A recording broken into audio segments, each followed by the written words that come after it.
உங்கள் எல்லாருக்கும் தெரியும் அவங்க என்ன தான் இதில் ஒன்றும் அரசியல் இல்லை அப்படின்னு சொன்னாலும் இது திட்டமிட்டு வேணும்னே செய்கிறது தான். ஏன்னா இப்போ பிஜேபி இது எப்போ நம்ம முருகனை எடுக்குதுன்னு நீங்கள் பார்க்கணும்.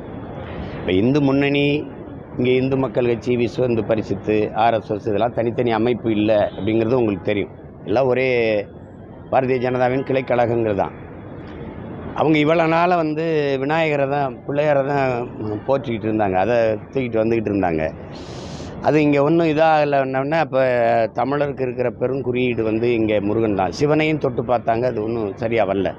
இப்போ ஒவ்வொரு மாநிலத்துலேயும் ஒன்று செய்கிறாங்க. வட பகுதியில் ராமரை வச்சு வேலை செஞ்சாங்க.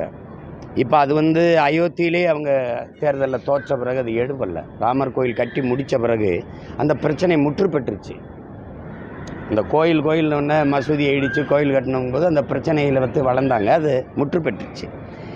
கேரளாவில் நுழையிறதுக்கு ஐயப்பனை கையில் எடுத்தாங்க, அதுவும் சரி வரல. ஏன்னா இவங்களை நீங்கள் நல்லா ஆழ்ந்து கவனிங்க, மக்களுக்கான பிரச்சனைகளை தொடரதே இல்லை. ஏன்னா மக்களுக்கு பிரச்சனைகளை தந்ததே இவங்க தான்.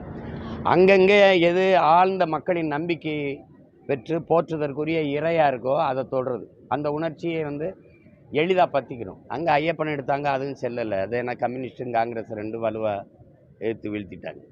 இப்போ இங்கே முதல்ல தொடக்கத்தில் இருந்து பிள்ளையாரை கொண்டு பார்த்தாங்க, அது சரி வரலை. இப்போ